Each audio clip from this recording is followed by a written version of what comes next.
Cadre cigarettes, that smooth, mild flavor that helps you do the people's business, be a patriot with every puff, and enjoy Cadre cigarettes, sponsors of the committee program. Live from West Berlin, it's the committee program with Arun Chowdhury, Julia Doubleday, Forrest, Lovette, Fiamma Meli, Jevat Castrati, and yours truly, Jacopo Castelleti.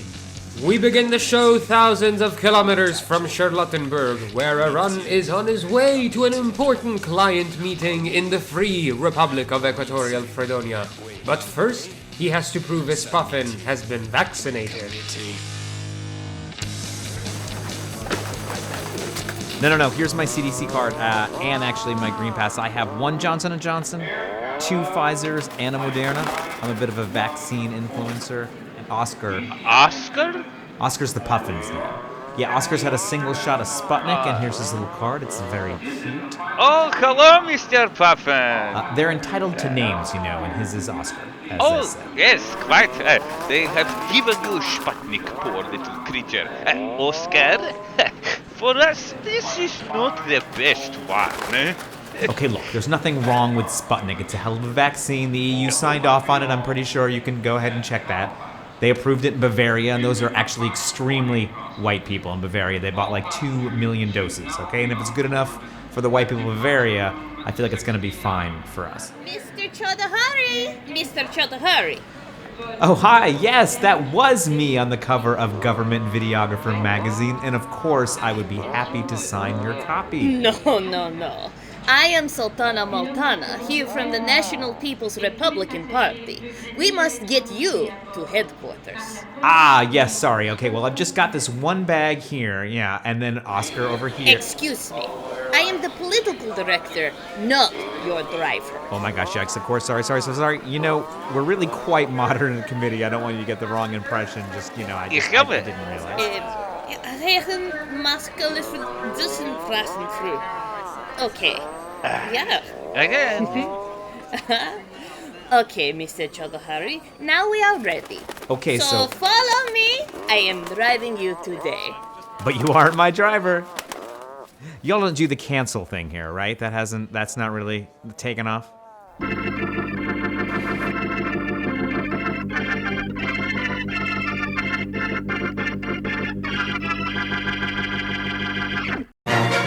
This is the Global News Rodeo with Arun Chowdhury and Forrest Lovette. Hi, and welcome back to your committee program. We are so excited to be with you on our season opener, which is now. And let's go straight away into your Global News Rodeo. A roundup of world events is curated by the show's own Forrest Lovette. Let's go. Item number 1, Chaos 5 stars, Cinque Stelle in turmoil. Forrest. That's not a pun, and it's not a joke. It's not a thing. There's no thing there. Chaos, 5 stars, Cinque Stelle in turmoil, Madonna. This could be,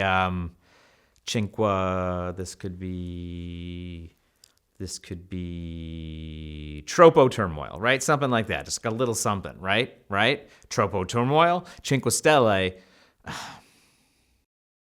Political Europe is reporting Cinque Stelle, or the 5-star movement, was thrown into chaos last week after a judge invalidated the appointment of the party's leader, Giuseppe Conte. Known for their direct democracy through online voting, we've talked about this before on the show, their Rousseau program, Cinque Stelle elected ex-Prime Minister Conte to be the party leader in 2021. However, a Naples court has suspended 2 votes, one of them being Conte's appointment.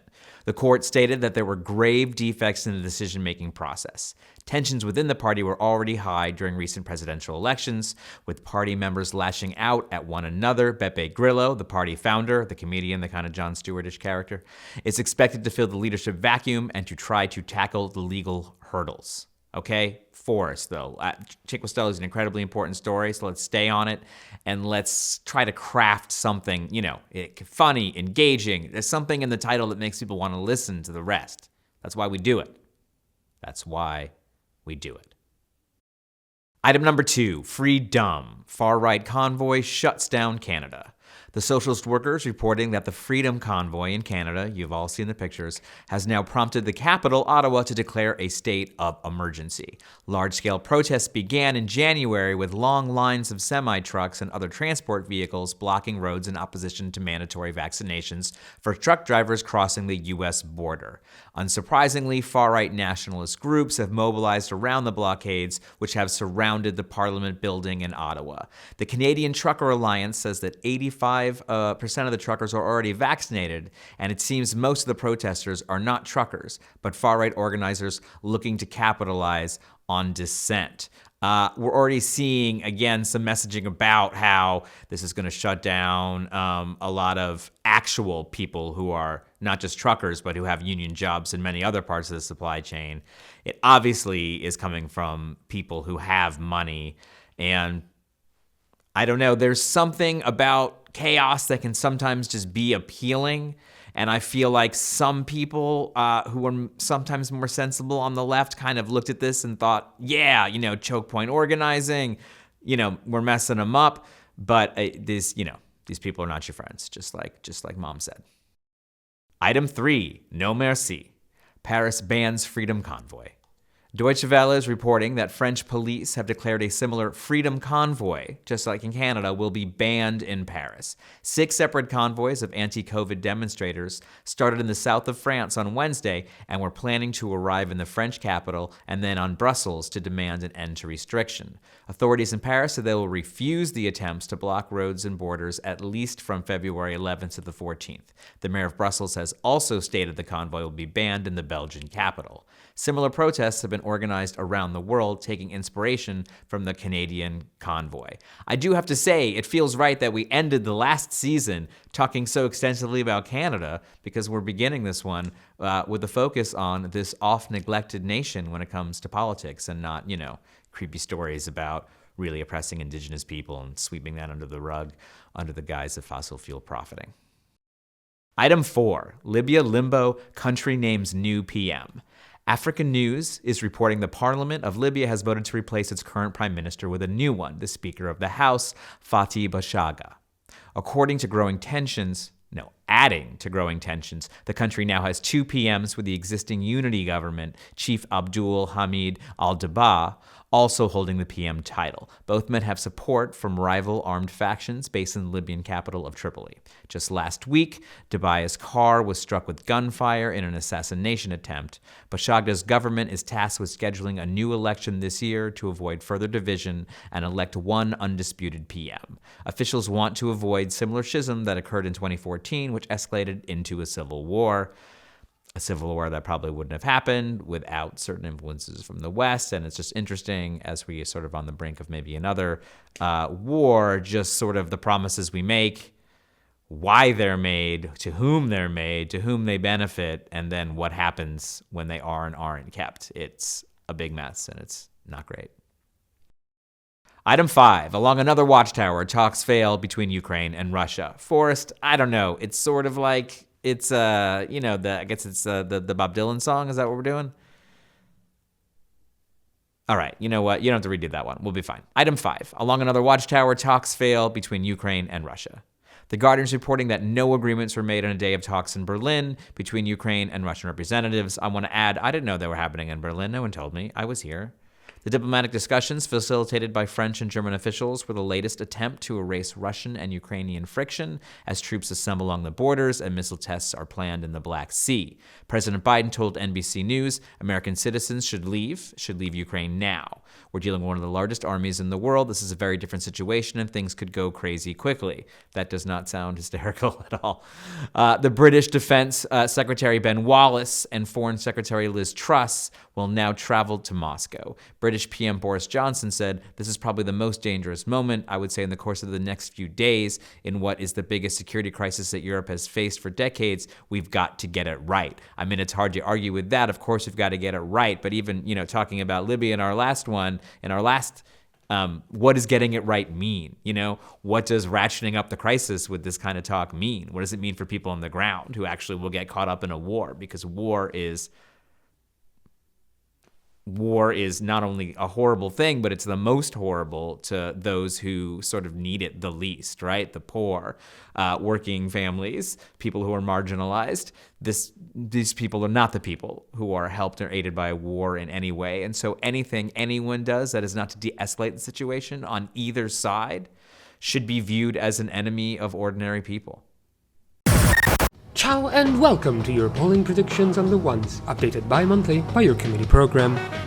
First in Brazil, Exame Ideia is predicting a strong PT Lula storm at 64%, with conditions worsening for far-right Jair Bolsonaro.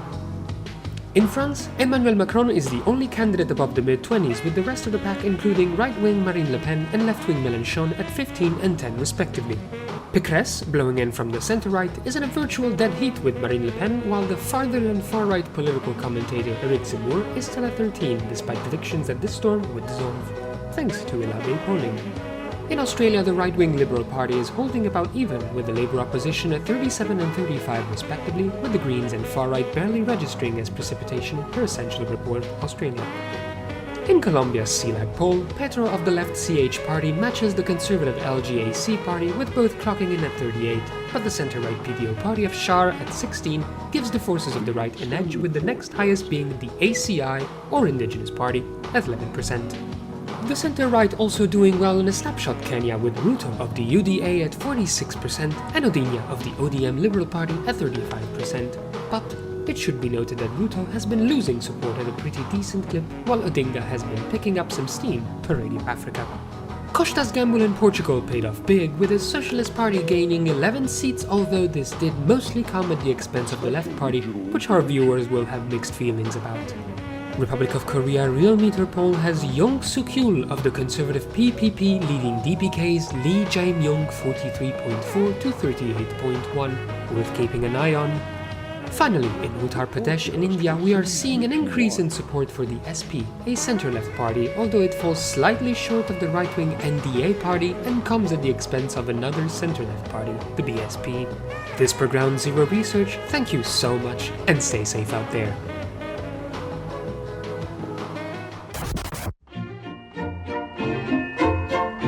And now, Smart Club.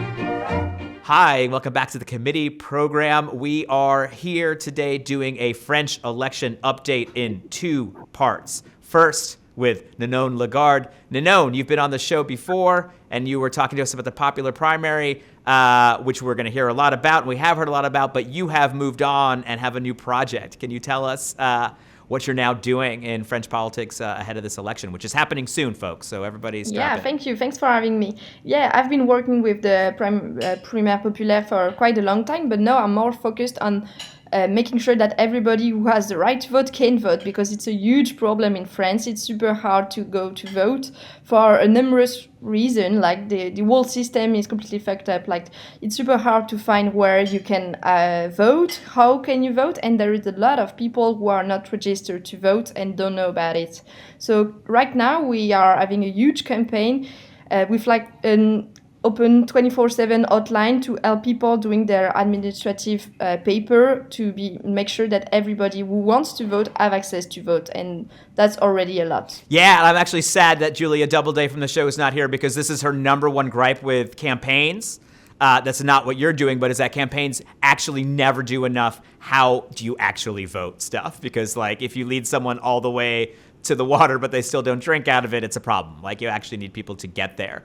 Look, we are here campaigners on the committee program. We are not journalists. This will be a slightly cynical thing to say, but I will tell you, in much of the Anglo world and specifically in America, when you're thinking about turnout and voter models, etc., the kind of conventional wisdom is, the more people vote, usually the better it is for the center left and the left, because you get young people and you get marginalized voters, etc. There's a bell curve on that in the U.S. That I was actually someone who, ahead of 2020, said all this voter enthusiasm probably means it's probably decent for Biden, but also probably means there's a lot of new right-wing voters. It turned out there were, right? Like actually Republicans increased their margin. I think we saw in the UK, not only in Brexit, but then in the general election 2019, that a robust turnout is great for the center left, and a really exceptional turnout can sometimes be go in a different direction. Populism to the right, populism to the left. We'll see. What do you think is happening in France? And also catch us up on how the election is turning out. We know, mainly it's a contest between Macron and Le Pen, or was. Now it seems like, he's breaking out of the pack. Weave all these things together. Turnout, audiences, who's left? Okay, so first, we know who isn't voting and who thought they would vote if they were about to vote. So there is two bubbles, like the first one being young people, students mostly. They don't have access to vote because they are moving way too much and don't know where they have access to vote. And those guys are voting on the left, not the center left, but the left. Like, for example, they are voting for Mélenchon, for like 80% chance of voting for Mélenchon. But if we are doing this campaign directed on another type of people, who are people between 30 and 40, who have moved quite a lot, we don't know for whom they will gonna vote, and part of them will vote for the far right. So we are not working on those people and really focused right now on the student, because we want to help the left win in France. Like, it's good for everybody to have access to the vote, but mainly we want to win because we can't have another 5 years of Macron. Speaking of Macron, he is trying to start his campaign, but he's doing that in a really Macron way, which means he doesn't want to have a debate with everybody. He just want to choose with whom he has access. He wants to have a debate. For example, there is a candidate on the far left, which is called Philippe Poutou. He said he doesn't want to have a debate with him because he is the president and he's above him. We're like, and why do you agree to have a debate with Marine Le Pen? Like, it doesn't make any sense. But for now, the campaign is super weird. Like, it's in 8 weeks now, and nothing has started yet. Like, the Primaire Populaire had the result 2 weeks ago, and we know now that Christiane Taubira won and is a candidate, but she still doesn't have the signature that she needs to be a proper candidate. She's still working with the Green, with Yannick Jadot, to figure out whether they should merge their campaign. Like, nothing is... It's not a real campaign. And even merging that campaign doesn't really break her out of the pack, right? Yeah, I mean, the polling I saw has, Macron in the mid-20s, Le Pen at about 15, and then kind of everyone else hovering between like 12 and 10. Yeah, it's a super weird campaign, but there is one girl that she is doing great, is Valérie Pécresse from the Républicain The center Party. Right, yeah.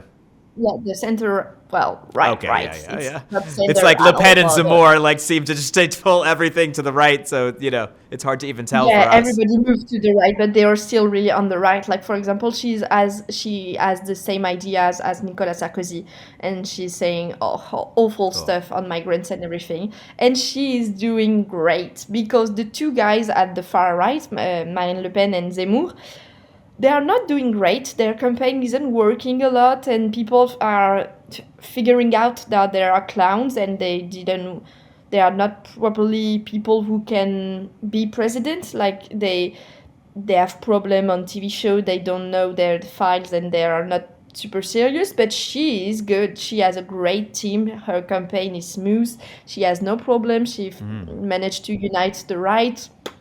For now, she is really, really good, and has a lot of chance to end up in the second turn. Macron is still too, so we are facing a second turn with Macron and Valérie Pécresse. That sounds terrifying because, I think the kind of obvious, what everyone thought, referendum, which is obviously what he's trying to do with choosing who he debates, would be Macron, Le Pen, in which he's the only acceptable. Even if you don't like me, I'm the only game in town. You got to vote for me. But with a more Republican Party candidate, like you're saying, it's certainly not in the bag for him in a second round, is it?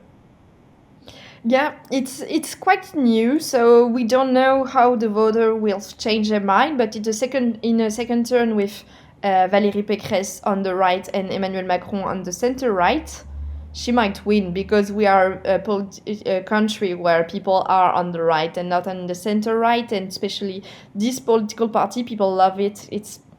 She's really where she needs to be at the right moment, right? Only 8 weeks. At the right moment. she's great, and her husband did some great thing. On the left, we were, wow, that it's sexist and everything, but she did really great. She sent out her husband on a TV show saying that it was okay to deal with the children and the kitchen for the next 5 years, and people were like, hey, she's progressive and everything. She's the president I want to have. Well, she's not progressive at all, but she's so great. Well, we are a bit depressed because on the left side, nothing great is happening. Mélenchon, who is super good as is not having a great campaign for now. His meeting It's are hard still to catch great. fire twice. Yeah, even though he's still good in, I went to his meeting in Nantes, the one where there were perfume in the room, which is super new. Like, it was a really great political show with perfume to help us think about the topic he was speaking about, like the ocean or space or. Oh, that's so food, interesting. and said, Like yeah. olfactory propaganda. Yeah, and I'm writing this down. yeah, it works quite well. I'm sure it works really well with food in France. If you spread the smell of bread, you have the entire audience for you. Totally. But even with that, it's not working quite well. And French people mindset are not in the campaign right now, and nobody cares about it. And it's just really disappointing. And we can see that in the voter turnout polls that no one care about this campaign, and not a lot of people are gonna go vote, and that's really beneficial for the right. Who are, especially because you're down on the ground working in voter reg, like who are the swing voters, right? Who are the actual people who are making their minds up, who don't come from, an ideological place where they already kind of know who their characters are? The teachers. Okay. There are a lot of them, and a huge majority of them voted for Emmanuel Macron in last time.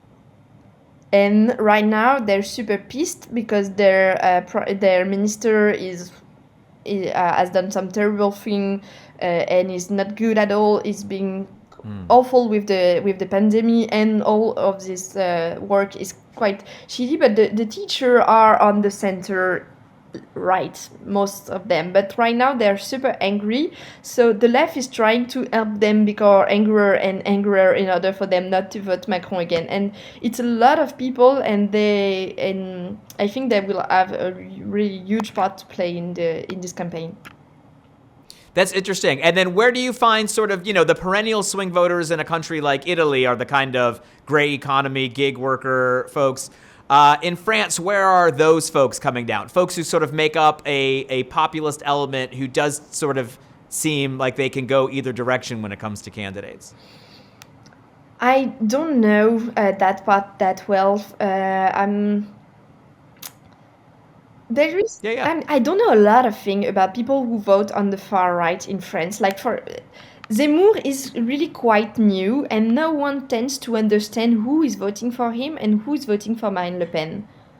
And there seems to have to be a lot of former left people in Zemmour campaign, but I'm quite sure they will never swing back to the left. So it's really new for us. Like, for example, Marine Le Pen was at the second term 5 years ago, and she nearly won. And then Zemmour appeared, and we thought, okay, he's gonna steal all of her votes. But no, he managed. He's making his own votes. He has his own voter, but who are they? I can't understand. Who are they? Where are they from? We still don't understand them. And for now, I mean, are they of the 10 million French folks who don't vote? I mean, are these new voters who vote for him, do you think? No, I don't think so. A part of them, but they are really, really focused on abstention. For example, if you go on Twitter and you look for who is speaking about abstention right now in France, it's only Zemmour. Right. It should be Mélenchon, and because he has so many potential voters in the abstention bubble, but it's Zemmour who is working on the abstention bubble right now. And that's why he looks so angry, and because he has the right mindset to speak to them. But for now, I don't think he's successful at that.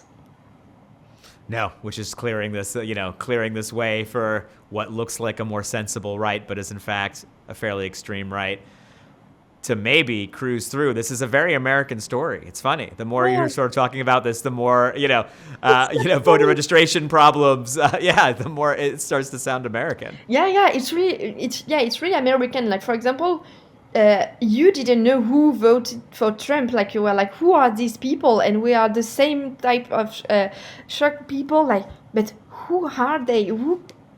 I've never met them.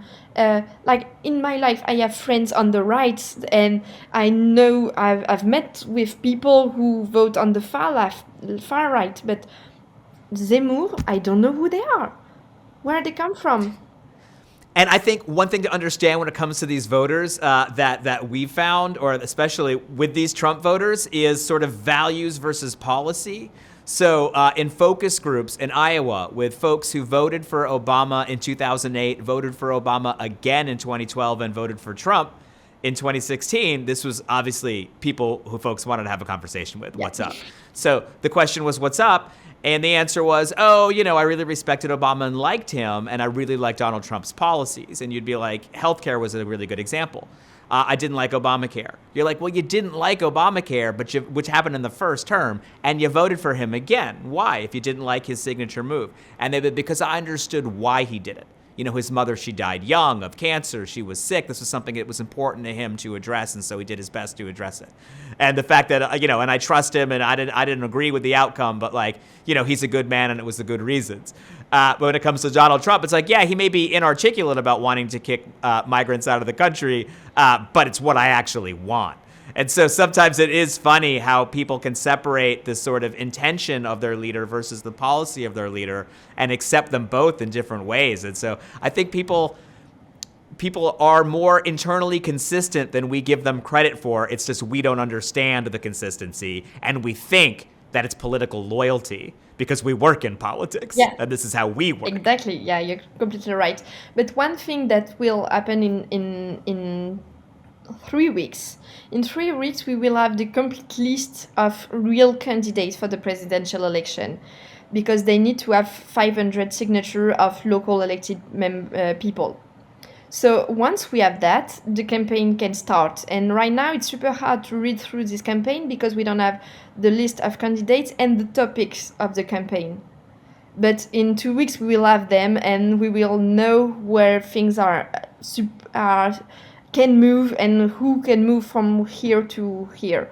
So for now, it's really cloudy and gassy, and we're like, my last question to you is, and thank you so much again for coming on, but when do people start paying attention? When does the actual person, is it once there's an official list and we start to see these things come in? Is there a mailer that comes out from someone? It's like, we have folks who will send out voter guides at a certain point, actually physically to people, and they start thinking about it? Well, it starts in 3 weeks when we have the proper list. And at the moment when we have the proper list, the media, there is a rule in France where you have to give the same amount of... this sort of starts the campaign period. Exactly. And when that happened, we can all the media is only candidates for the presidential election, because there are so many of them, and the media needs to give the same amount of time to each of them. So then the campaign starts, and they are on TV, and there is places where they all are, and they have a huge debate, and then it starts. But it starts. For now, nobody cares about the presidential election. There is no scandal. Nothing happened, and it's quite late for a French presidential election. Normally, people would be way more into the presidential election right now when we look at the calendar, but it's not. And so we wait. But the more we wait, we know that a late campaign isn't good for the left in France, and we need to have a campaign to start right now. But on the right side, they know that people will vote for them and will move, so they don't have to start a campaign too early, because it's way more chance for them to do a mistake or whatever. So time's on their side. Exactly. Yes. Time is always on the side of the powerful and never of the weaker. Thank you so much for coming on. And look, maybe in 3 weeks we can have you on again and actually hear even more of what the official crystallization is, and also more about how voter numbers are looking, because I think that's probably a lot of the real tea leaves to see how the election will go, is who are the new voters and what do they seem to care about. Yeah, we'll see. But for now, it's really cloudy. But in 3 weeks, everything will be. We will know how many candidates we will have on the left. Maybe 200. We don't know. They still are way too many of them. La imagen por la cual vale la pena arriesgar la vida, sacrificarse hasta la muerte en los campos de batalla de todos los continentes del mundo.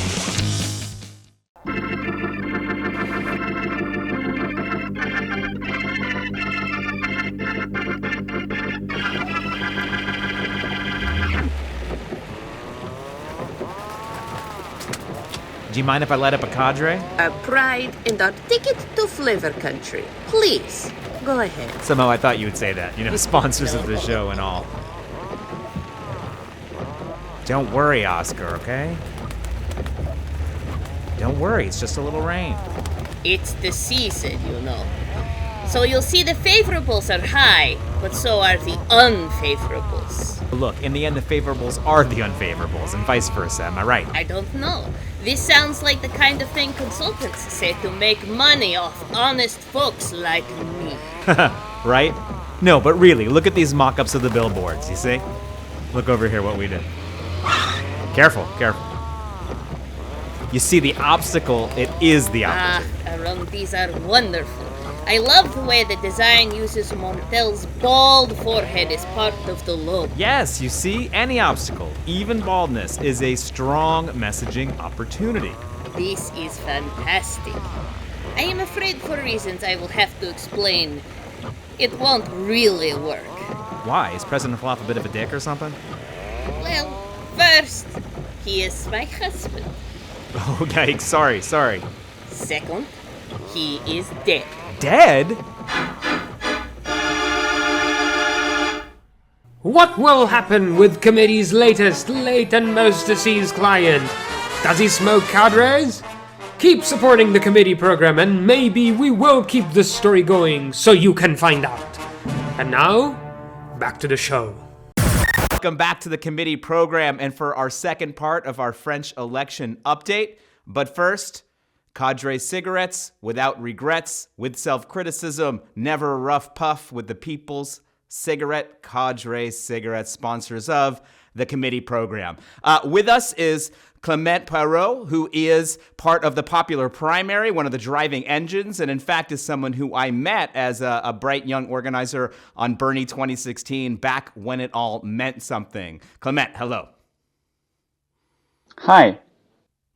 Look, we've been talking with Ninon, your colleague and friend, and we've gotten kind of a lay of the land on of the election landscape, especially that the Republicans kind of maybe have some real momentum, and that could kind of run up the middle of the right, or however you want to define that. But talk to us more about the left. You had this popular primary.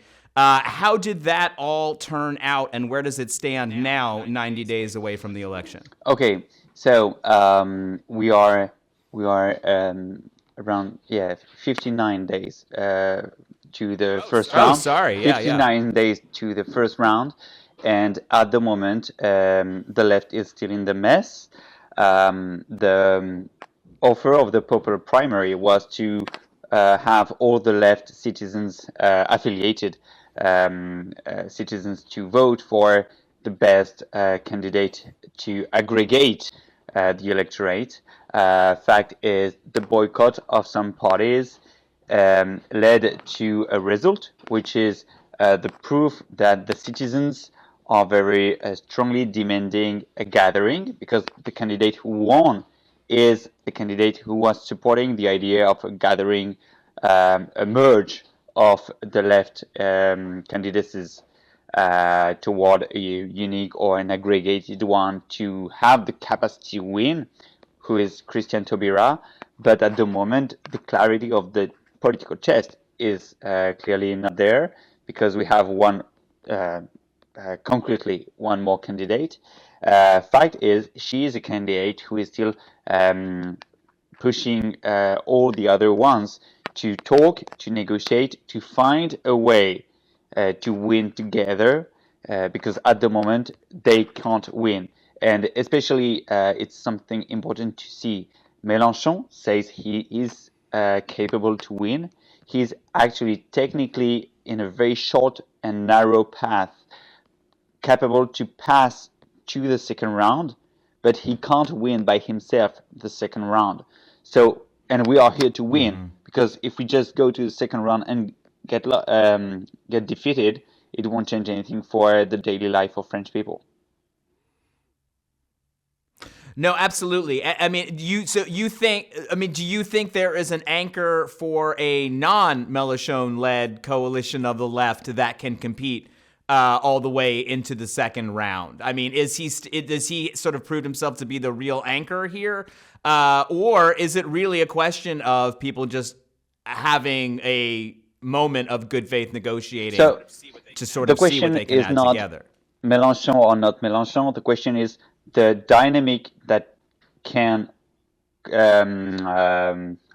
reasonably aggregate a majority of the electorate. And the current strategy of Mélenchon, who refused any kind of discussion with other parts of the left, is, I don't see personally, while I voted for him, I don't see personally how it can lead to an aggregated majority in the second round. On the other hand, you're right, some people in the center left are really in total reject of Mélenchon, and this is not a winnable position either. So we need to find a common ground about institutions, about the modernization of our democracy, and to find how we make that these people talk together, find a winnable path together. There is more than one role to have in our republic. President is one of them. There is something to deal, there is something to design, and it's now or never, because climate change is real, and it won't wait 5 more years. Yes. The show, often we talk about kind of the new climate denial is not saying it's not happening, but just sort of refusing to address it aggressively enough. And I think we can see so many political parties falling short on that. And it's a shame, because I do see in France sort of a more realistic sort of climate policy of like, these are the real numbers and this is real being pushed in a public discourse in a way it's not, say, in Germany, and certainly not in America, but there's not this political force behind it. In fact, there is sort of, as you say, on the left still has not coalesced together. Let me just ask you one more question before you go, though. This was an interesting project to all of us who were trying to work continent-wide in Europe. Is, are primaries of the left possible, etc.? What do you feel you've learned from running this first one, and what would you do differently next time so that we all, when we have a popular primary in Belgium next month, we know what we're doing? And we're not actually having one in Belgium, just an example. So my 4 takeaways from this experience. First is, in France, political parties are pretty weak. So actually, citizens properly organized with organizing techniques are capable in a short time, a few months, less than a year, to have a base which is strong enough to compete in the narrative of legitimacy. In just a few months, we have aggregated 5,000 volunteers, 400,000 voters, while we had most of the political and mediatic chest against us. So that's my first takeaway. It's possible for citizens who want to organize beside the parties and all this dogmatic approach to organize to win an election. First. The second is that we don't need a candidate to win. We need ideas, process, trust, and sincerity. And this was what was combined in the popular primary, and I'm still surprised that we could have led such an inspiring campaign without any political figure in the lead of it. The third one is that the way of vote is an issue, and we raised it with the majority judgment vote. It's something that clearly questioned the single name vote and its ability to lead to a real majoritarian winner. And I'm very happy of that, because it's a topic which is really rarely addressed. And the fourth one is that the current state of the media system, with very short topics, may that be in radio or on TV, make that it's clearly impossible to reflect innovative and complex initiatives like ours with such a lame approach of information, which gives way too much room to comment and editorial, while we need facts and explanations. Those are good takeaways. I mean, I think we see everywhere also the press are continuing their role as referees and gatekeepers. Even when you play this outsider game, you need a couple insider stories about how an outsider game is interesting. And before that happens, you just don't even have a toehold in the kind of public imagination in which still name ID is king, you know? If people know what's going on, they know who you are, which is why candidates tend to outperform parties, organizations, good, whether they be based in good government or not. And one last takeaway is nearly philosophical. We were in an approach of cooperation. We were trying to find common ground with actors which are on the same part of the political chess. But competition and lack of trust between them is so deeply enrooted in their mindsets that it's very difficult to lead to a cooperation approach. While actually climate change reminds us and forces us to find another way than competition to deliver for the best. It's true. If we can't rethink small systems, it's only going to get harder and harder, which is, of course, why our lack of a great response to COVID really sort of makes one a bit pessimistic about this great embrace of change for to actually improve the climate. Well, we'll see what we have in us. But thank you so much for coming on and, kind of closing a chapter on what happened in the popular primary and setting the stage for what we hope will be an interesting election, because it sounds like if it's a boring election, it will be, Macron-Le Pen kind of referendum. If it's a little more interesting, then it's Valerie, from the Republicans, and that's sort of scary. But we still want an election where people are making a choice between maybe a true left candidate and Macron. And you still think there's maybe a path to this? There is. One insight for you. Popular primary is switching from a process to a movement this weekend, and we are becoming the sunrise movement of France with our organizing, with our radical change platform. And I do believe that we are going to make the surprise of this election in the way we approach electorate, we mobilize, we organize, and radicalize the narrative. So let's keep in touch. Yeah. Let's definitely check in then before the election. This is great. That is great to hear. See you, Arun. Thank you very much.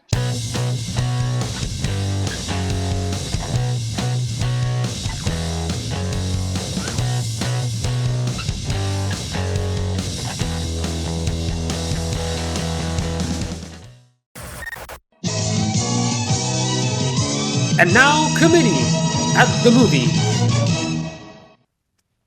Hi, and thanks so much for sticking with the committee program. We know you have many options for content to consume, and we appreciate you being here today.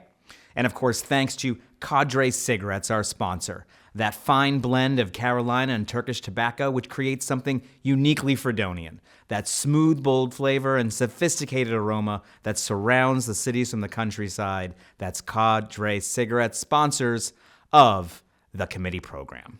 Now let's go to the movies with committee, in this case to discuss Squid Game. Here is the first game. You will be playing red light, green light. You are allowed to move forward when it shouts out green light. stop when it shouts red light. If your movement is detected afterwards, you will be eliminated. Red light, green light. And look, even before we get started, and as always, I would like to thank the editors of the International Magazine for this opportunity. This is where I originally was able to put this article, and it has been my arena for proper film critique, especially at this time of year when other publications would employ critics to produce best of lists and other sentimental claptrap.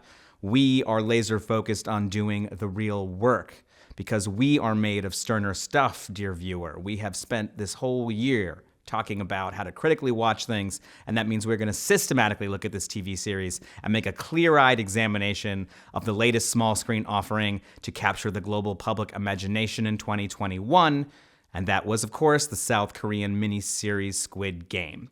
And when the time comes, we will be able to summarize the plot in a mere 20 words. Don't worry, it's not going to be about what happens. We're going to talk about the real stuff. And if you come from the please just let people enjoy things side of the street, fear not, there is no question that Squid Game is more than simply a satisfying diversion in tough times. It exhibits excellence. The technical aspects of the series show real chops. The acting is superb. Notably, Lee Jung-jae as protagonist Seong Gi-hoon, player 456, Jung Hae-yoon as North Korean defector Kang Se-bok, player 67, and Oh Young-soo as, no spoilers, the old man, Oh Il-nam, player 001.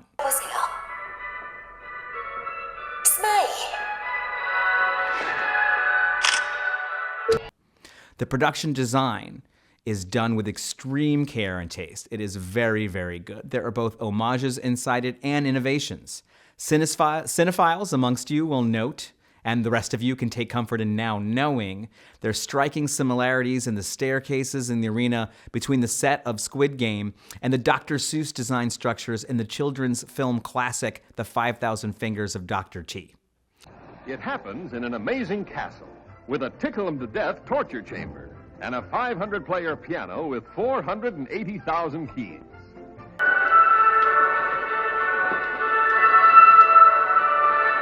And on the other hand, the hopperesque chic of neon-laden 7-Elevens and outer suburban Seoul are delivered in a saturated flat wide shots that harken more to the current era of smartphone cinema than to any kind of classic tradition. And also, unlike the 5,000 Fingers of Dr. T, Squid Game is actually a masterpiece. But what sort of masterpiece? That's what I want to get at. There's no question that it's good. But why and how is it good, and why and how does that matter? Simply put, what I think is that Squid Game is a comprehensive artistic study of violence, sort of a penciled-in notebook that contains sketches of the body of violence from all angles. Violence perpetrated on groups, on individuals, among enemies, and between friends. The violence of small, bloody cuts and the violence of grand, dripping slashes. Violence perpetrated by uncaring machines. Inflicted lovingly by brothers for reasons both good and bad.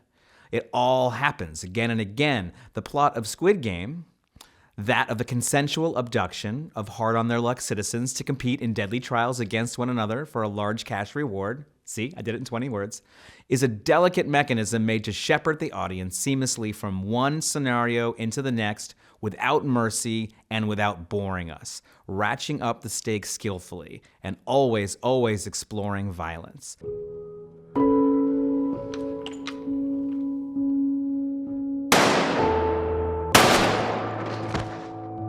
The violence happens in melodramatic close-ups, naturally, but it also happens in pitiless wide shots, the latter, of course, being a more startling experience that gets much closer to explaining something systemic.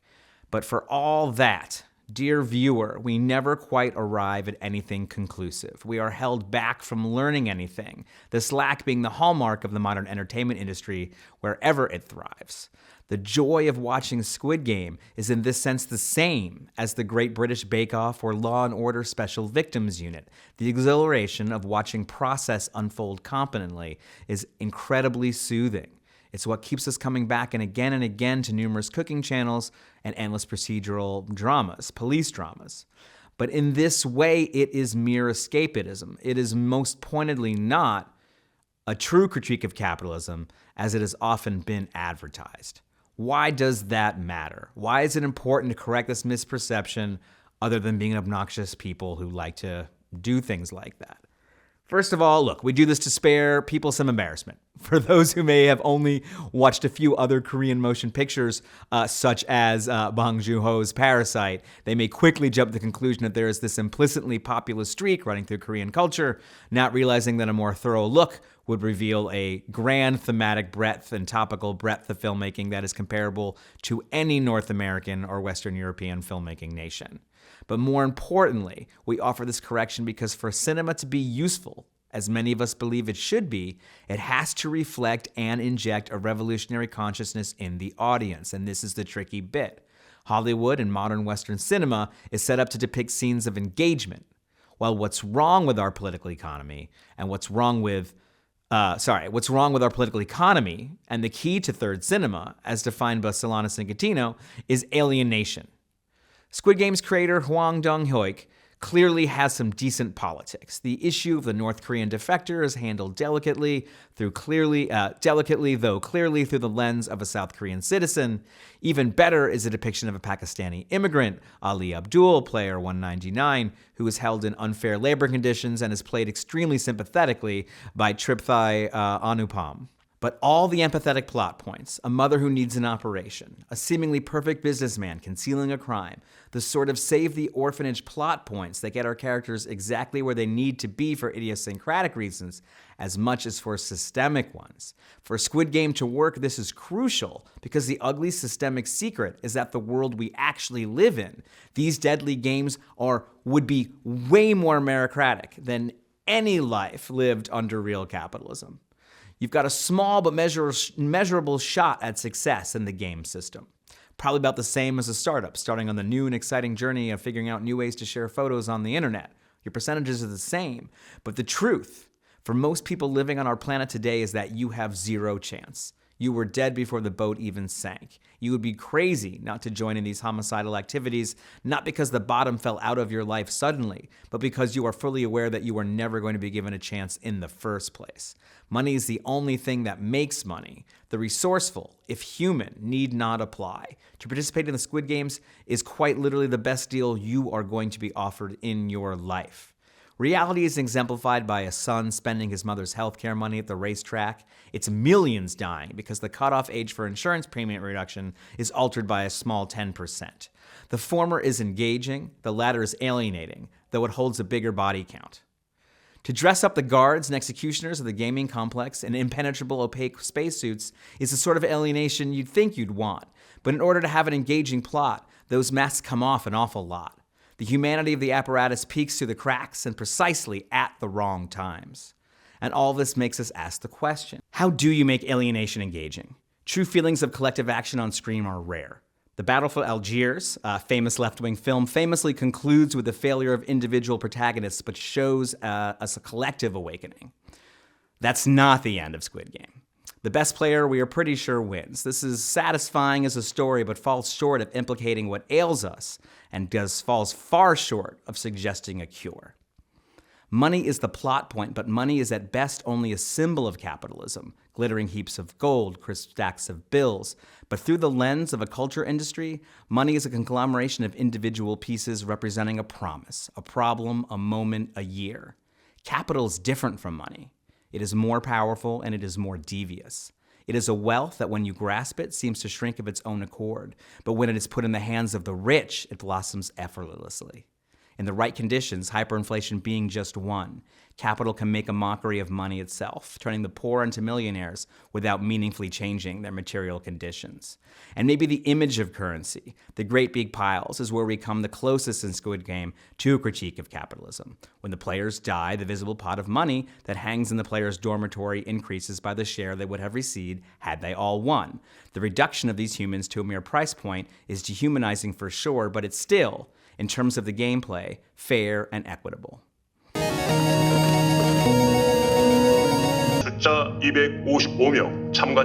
In the true capitalist version, there would be surplus profit that someone would be entitled to upon your death. The results wouldn't simply be passed on to the other players, they would be partially absorbed by those who own the means of the game and who provide opportunity. You can imagine a speech in which the fees on the winnings are explained. We come close to these moments during Squid Game, but we never quite stick the landing. And as we say in the United States, the only games in which close counts are horseshoes and hand grenades, neither of which are in the 9 activities that these players pursue. Now, do not get me wrong, I liked Squid Game. I liked it a lot. Not since John Woo's Hard Boiled has a vision of the harm people can do to people been so carefully considered. But while Hard Boiled has deep political societal subtexts, Squid Game elects to explore the permutations of conflict in a more personal sphere and makes the political personal in a way that takes the teeth out of a systemic critique. That being said, it was much better than the Queen's Gambit, but that is the story for another time. Comite, comitato, comitiet, comiteto, carul, comiti, weyanque, submiti, wek. Thanks so much again for joining us tonight on the committee program. You can always support the show by becoming a member on patreon.com/committee program. You can follow us on all of our social media accounts, including on Twitter @CommitteePro, YouTube, The Committee Program, Instagram, The Committee Program, Facebook, The Committee Program. And you can actually visit the Committee Program company store now at TeePublic, the Committee Program shop. We have a couple of things. We will try to get some more. Special thanks, as always, to our team, Jacopo Castrati, Fiamma Melli, Jacopo Castelleti, Forrest Lovette, and Committee's Deputy Director, Julia Doubleday. Try and look alive out there, folks. It's later than you think.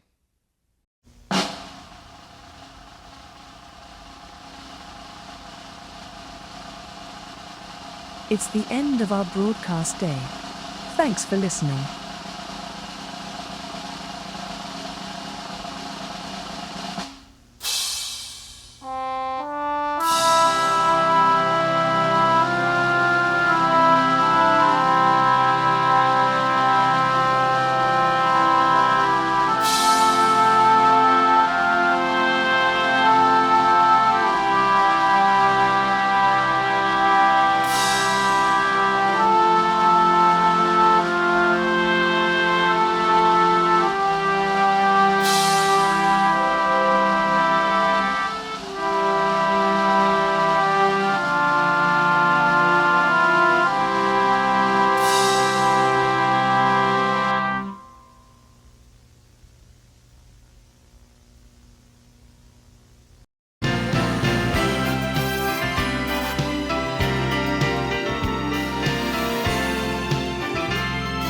This was the first program in our second series. For more global infotainment from the committee program, click on the video screen right or screen left. Please like and subscribe to the committee program on Sundays at 4 p.m. Eastern and 10 p.m. Central European Time.